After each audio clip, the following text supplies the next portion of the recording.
All right, so if you are with BMI, you probably got a royalty check last week, or at least I hope you did. Maybe you're still on your path towards getting that first royalty check. But for those of us that have been doing this for quite a while, we got paid through BMI last week, and I wanted to just make this quick video to show you a portion of the royalty check that I just got, mostly just to show you that there's a big range of amounts that you can get per placement, okay? This is basically a screenshot that I took of my statement. As you can see, the highest one here is $233 for 56 seconds of one of my songs playing. And now all of these, as you can see, it's all Fox Sports. These are all NASCAR racing type programs, as you can see here, Monster Energy Cup Series, and they're just telling you exactly what happened here, or which program was actually using my music. Now, here's another thing. You guys have heard me say this before, that background instrumental cues is the most common thing that gets placed on TV. Look at right here, BI, BI, BI, BI, all these are BI. That's background instrumental, okay? That's 90, probably to 95% of the cues and stuff that I get placed on. It's not the sexy in-your-face theme song that probably has the big money attached to it. But, you can see that some of these amounts are not too shabby, okay? This is not just chump change that's like forgettable. $233, every time it airs as well. If this gets aired multiple times throughout the year or whatever, that amount can actually continue on. And we'll see if some of these get re-aired or if they were just a one-time thing. I think a lot of these are just a one-time thing because if it was just a race, then it was probably just they aired it once and that was it. But we'll see. I don't know. I don't really follow the NASCAR promo or programming, so I'm not really sure how that all works. But the other thing I want to show you is the range of these placements, okay? So you can see at the low end, I'm $2, or actually here, $1.57 at the very bottom. I think that's the lowest one I have here. Yeah, so $1.57 for 12 seconds of one of my tracks. And now this 100%, this all basically indicates how much ownership of the writer share I get. This one I did do a co-write with a couple of producers, so that's why that one's only 30%. So that one's a little bit lower. But all the other ones, those were all my tracks, 100%. That doesn't mean I took the publishing share, though. Those are all just the writer's share, okay? So the publisher's share would be the other half of the money that you're seeing here, okay?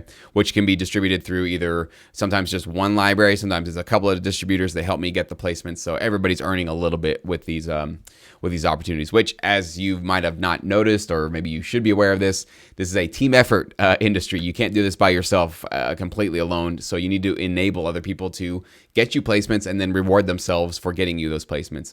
You have to have that mindset, or else none of this is going to work. You're never going to get placements that amount to full-time income. Now, obviously, going from $1.57 though down here to $233, massive change. Now you can even notice though, 233, they use 56 seconds of my song. Let's find another one.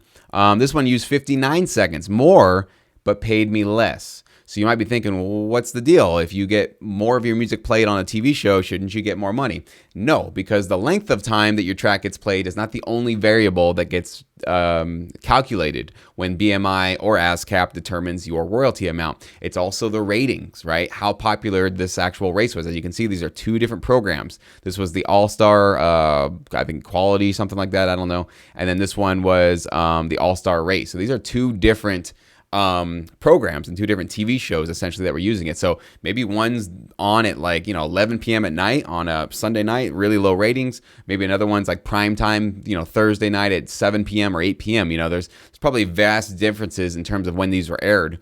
So that's something else you should be aware of, that's kind of how that works, that there's also other factors in play. It's not just the length of time. Because you can even see that some of them, let's see, this one was see if I can find another example here. 19 seconds. This one was $86 and I had 12 seconds here and it's only $1.57. So why the big difference for only, 7 seconds difference? As you can see here. Sorry, I don't know if you guys can see that. So 19 seconds got me $86. 12 seconds got me $1.57. But again, this is one of those things where right now there's not a lot of complete transparency as far as how the PROs are coming up with this stuff. But essentially, the general rule is the more popular, the more eyeballs that were watching the program that you got placed on, the more you're going to get paid. That's generally how the formula goes. Of course, it's not always across the board 100%. And then the last point that I want to make on all this is that while these are ranging wildly and some of them are very nice and other ones are just kind of like, not too impressive, it's about your average of your placements moving forward. Okay, so I've actually added all of these up, divided by the number to find the average. royalty amount that I'm getting, and I'm exactly at $70 with all of these. Okay, so in this one particular section of my royalty check, which is just one section of my royalty check, $70 on average per placement every time my track gets played. That's really nice. That's a really nice number to have. I honestly recommend for you that you want to strive to hit that between $25 and $50 on average, okay, per placement. That's what you should be striving towards in terms of your placement. So if you start getting royalty checks and you're getting, 4 cents, 90 cents, and $1, 20, and that kind of goes on for a long time, it might be a matter of thinking about going to a new library, thinking about pitching different kinds of music, getting into different programming. You might have to take a different strategy, but you should, on average, start seeing that number getting closer to $25 to $50. Once you get into that $25 to $50 range, that's when you can kind of start seeing that full-time, at least part-time income, and eventually full-time income consistently. But of course, it's not just the average, it's also the number of tracks that you have out there, right? So if this was my entire royalty statement right here, I'm not making a full-time income with this, right? So my numbers of tracks have to be quite large. And I always say strive for that 2 to 3 tracks per week and stick with this for at least a year, year and a half, 2 years to get your catalog up to the point where you can kind of start seeing that kind of potential income coming in the door. Okay, so again, it doesn't happen overnight to get something like this. And these are not the most impressive numbers I've ever had. Some of you guys have seen other checks I've had where, I had a 9 seconds of one of my tracks, got a $1,700 check. After 9 seconds of just one, and I think it was still a background instrumental cue on a news program. So, I mean, some of them are off the charts and just ridiculously high. Others are ridiculously small, 1 cent, 2 cents for something like that. And sometimes you can get on the phone, you can call BMI, you can say, hey, I'm just confused. What's going on with this placement? It looks like it's fairly prominent. I only got 2 cents. Can you explain that to me? And sometimes they'll, walk you through that and try to explain it to you and let you know what's going on. But for the most part, they have proprietary formulas for how they decide what they're paying out their writers and their publishers, essentially. And right now, as it sits, these are your best friends because they're basically allowing you to have a full-time income or potentially get to that point where you can do this full-time. So don't make enemies out of them and don't start demanding things and don't get upset and prejudging about what you think's going on with your royalties. You sometimes really don't know. I've been wrong many times thinking that I should have been paid on something. I got on the phone with a PRO and they explained to me exactly why I was not getting what I thought I should be getting, and it made sense. So you don't want to come off, guns blazing and assuming that they're stealing money from you or you're getting gypped or something.